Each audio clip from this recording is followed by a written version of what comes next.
Hey guys, Beast here. And obviously today we've got some Froglube to discuss. Froglube CLP, cleaner, lubricant, and protectant. This is the sample kit. You get a little bit of the liquid, a little bit of the wax. It's hard to tell, but that one's about that full. And I've used just a little bit of that. I picked this up about last year. I think just before the Haas went to the SHOT Show, and he's getting ready to do it again this year. And so we're right on about a year. As you can see, the microfiber towel has never been used. You guys know me, I like pulling things out of a box and doing reviews on them. So we are here a year later talking about Froglube. And overall, I've been very impressed with it. And we're going to get into that. But I'm one of those guys that I truly enjoy breaking down my firearms and cleaning them. I enjoy the process of sharpening a knife. I enjoy taking care of my boots with the open-offs. I enjoy that aspect of maintaining my gear, and my guns and tools and things are no different. Now, the issue I've had with previous ones, I've got kind of a little sample here with some conditioner, some CLP break free, which I do appreciate the aerosol to kind of get in kind of tight spaces. Hops. I can't sit in a social setting, be it in the living room, in the kitchen, be around family and friends, and break my firearms down because it's not enjoyable for them. You guys have used hops or hoppies, however you want to pronounce it, and it stinks. Quite right. And so with the Froglube, there's a very light minty odor to it. So that's a huge deal for me. I really enjoy, being social and being able to do this stuff at the same time. Nobody cares that I'm putting wax on my boots in the living room and having a conversation with friends and family. Same goes with my firearms, because I do frequently go out and shoot, so I'm frequently cleaning them. But on top of the smell and everything, it is non-toxic. You guys have heard a lot of other YouTubers talk about it. It's certified food grade, all that good stuff. Why is that important? Well, because I'm not worrying about what's on my hands. Do I have to wear gloves to clean my guns? Do I worry about the dogs or kids touching any of this stuff while it's on the coffee room table? How about shooting it? How many times have you gotten splatters and stuff off of a rifle running it pretty hard, and you're wondering if any of that solvent is getting in your eye that you just used to clean the bore with and things? Some of that stuff is pretty nasty. So, I don't know. I'm not the most green guy in the whole world, but I do appreciate the non-toxic and the no smell of the Froglube. The fact that it actually works is a huge thing. The newer product that's on the market called Fire Clean has been making a lot of claims that you really just have to take a paper towel and a Q-tip and you can clean your gun. So one of the things I wanted to do last time I had the AR out was I wanted to do the same thing. So alright, this is straight from a very cold gun. Kind of want to give you a look here. Come on, focus. There we go. You can see just the gunk and fouling, but you can also see the very waxy texture that this has, because it's really cold. Here you kind of close up, see kind of the waxy buildup on top, but I also want to show you the sides where your friction points is relatively clean. Up here, there isn't any carbon really. A little bit down here, but I don't think that gets quite the wear as these spots up here. But like I said, this is extremely cold coming out of the truck. One of its competitors' main issue is, let me pull you back a little farther, is that you can literally just take a paper towel. And so what I wanted to do was do that specifically with the Froglube while it is extremely cold, and see what we can get off of here. Got the bolt assembled. I'm just taking a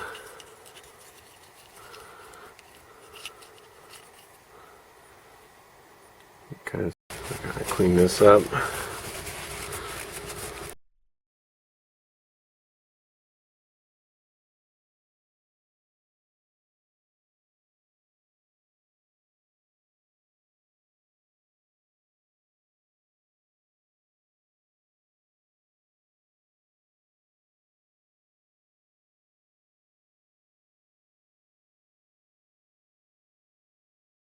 We'll insert some photos to give you an idea. It's really hard to kind of portray how easy that is to clean, even with it kind of congealed on there.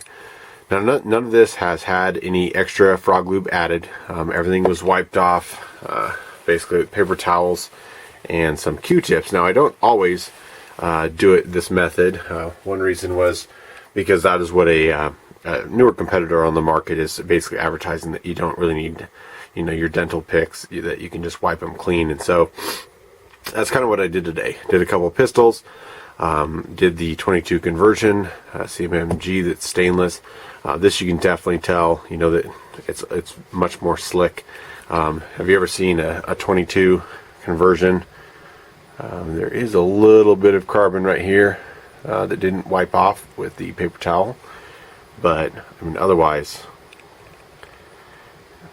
it's pretty clean. That's another reason I went with the stainless version, because 22 is notoriously dirty. So the upper in there that will include the photos, this upper fired everything probably about 400 rounds, I think is all I had on this since last cleaning, and probably about the same, 400 or 500 22s through the conversion. Is cleaning and maintaining it. That carbon fouling just wipes off. It maintains the gun even with all the carbon building up. It won't allow it to really stick to the metal, and it sort of floats and suspends in its, you know, waxy solution. And instead of being on the rifle still continues to run. The handgun still continues to run. And so flat out, it just works.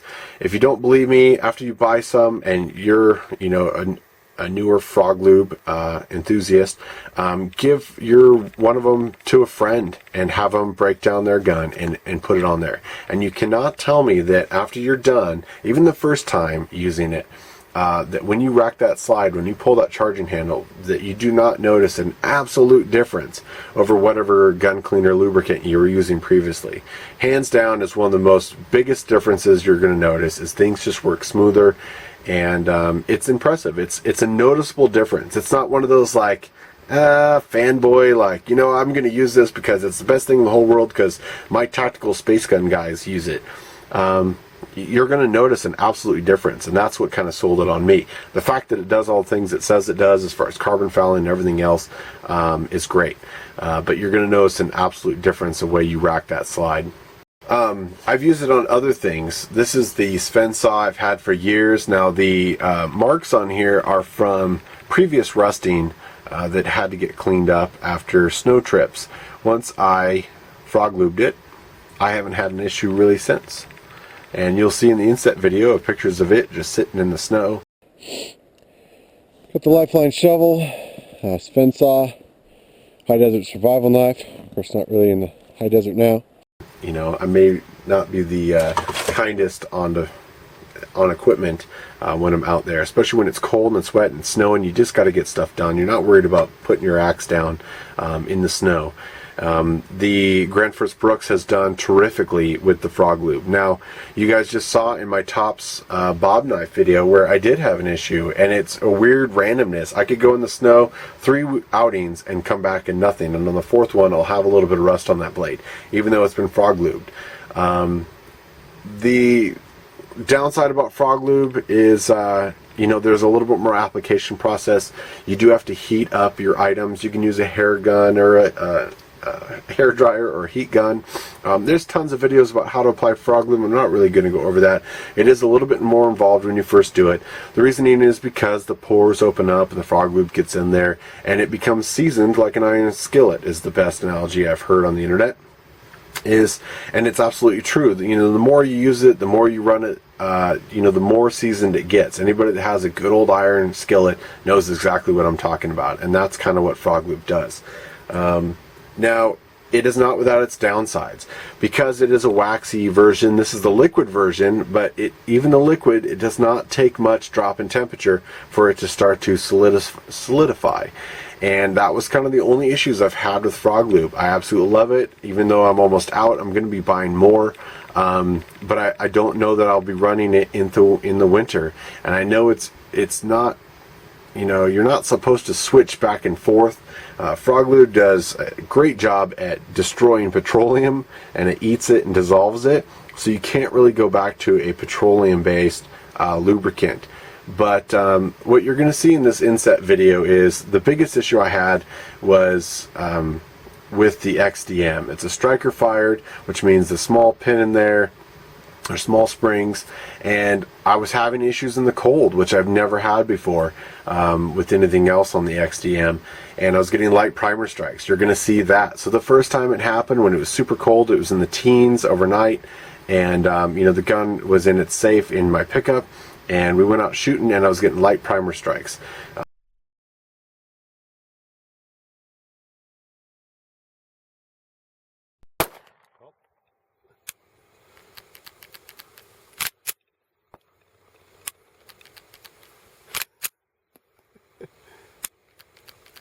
So the first time I did it, I decided to heat it up out in the sun on top of the engine hood, and once it heated up and you could see that Froglube started moving again, I didn't have an issue. It fired right up.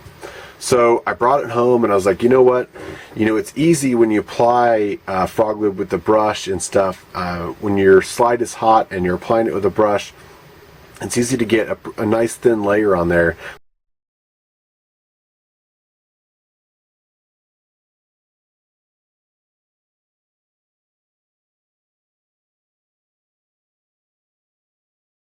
Maybe a little bit too much. So I'm thinking, well, maybe I over applied it. You're going to see pictures of me kind of purposely over applying it with the AR.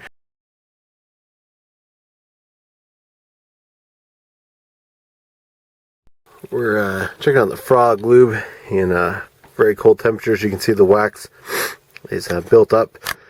This rifle has been stored in my truck and outdoors for the last 4 days, down in the teens at night, barely right at freezing during the day, but very cold at night. We're out here early temperatures, and we're basically trying to see how the Froglube does when it gets cold, because it does turn into a little waxy substance. So I'm going to put some rounds through it and just check it out. I didn't really have an issue with. I had a couple issues with it feeding off the very first charging off the charging handle, but you know, using the bolt release, it was totally fine. But so the first issue with the XDM, I took it home, I put it on top of the wood stove with a paper towel at an angle. I let all that Froglube drip out, heat up, and drip and drip and drip. Then I scrubbed it down with the Q-tips and paper towels, got everything off there, and then just let the natural seasoning that was in there, and this is just a field strip. I didn't pull the pins and everything, which maybe I should have. We'll get to that in a second.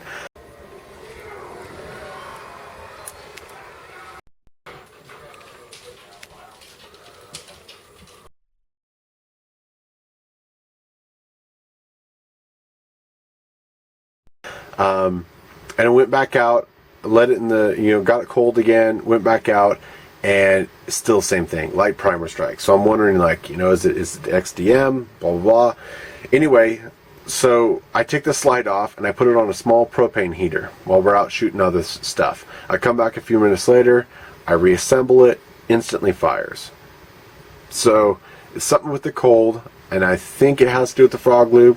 The bad thing is, after that instance, after I heated it up and it fired, even though I'd cleaned off and didn't have any excess Froglube on there, I took it home, I broke down everything to nuts and bolts, got the pins out, and I decided to try fire clean on it.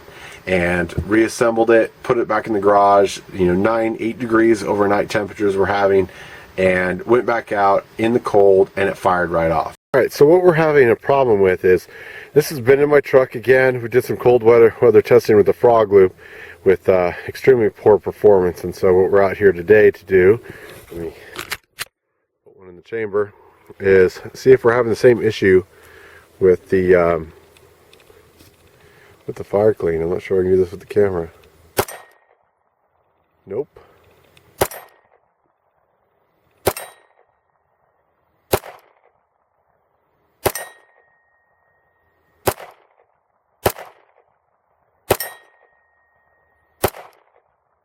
And fire clean does not seem to get solid when it gets cold.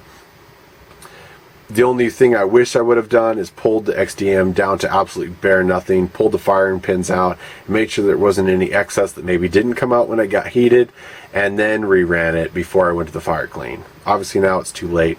And again, the biggest issue is I don't want to switch back and forth. I don't want to go to fire clean to Froglube to fire clean because, you know, one, none of the manufacturers recommend going to either or.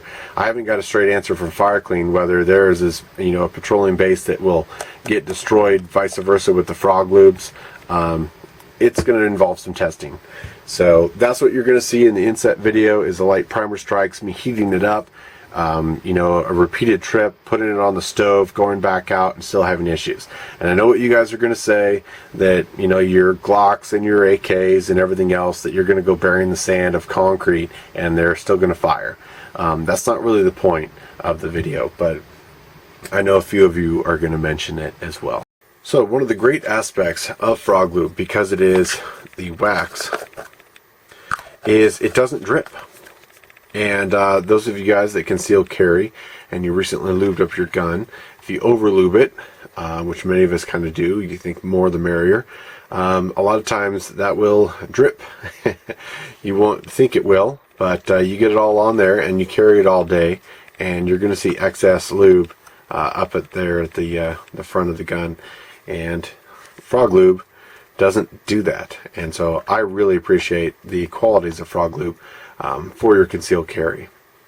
So another great application of the Froglube, because it has that waxiness to it, when you heat it up and you apply it, if you don't buff it all off, it has a perfect light sheen of the Froglube wax once it, you know, starts to cool down. And I think it's a perfect use for any type of guns that you're not using all the time, something that maybe you're putting in storage, something you want to keep protected, like a lot of the other CLPs. But because of the properties of this wax, you know, it solidifies back into this at room temperature. So you would keep it in a safe and it would have this perfect coating, this waxy coating of Froglube. And then later, if it was, you know, something you wanted, pull it out and grab your buffing cloth and you know, buff it out and you're good to go. But what a great way to apply the Froglube and just let it sit there and season for the entire life of it while it's in its storage. So pretty good option. Alright guys, we're going to wind this down. It's probably going to end up being a little bit longer video than I intended. You know, just be aware of cold weather applications on certain firearms. The only other downside I can think of is the name itself. Go into your local gun store or sporting goods store and ask them for Froglube. You're going to get a funny look. It is not quite a household name yet. I can't get any of this locally, so I ordered it online. But like I said, if you hand this out to friends and family, I think you could sell them on it. And in that same token, if you were to give a sample or had some of the samples you can pick up at some of the shows and give them to some of your local guys, gun stores and things like that, I think they would start carrying the Froglube because it is noticeably a better product immediately. Once you put that gun together and you rack that slide, you're going to feel it. And you know, it is going to be a little bit higher cost initially than some of your CLPs. Not as much as some others, I will say that. And a little bit more initial time in the application, but not much. And like I said before, I enjoy that process. So this is B signing off. Hope you guys enjoy my take on Froglube. Thanks for watching, guys.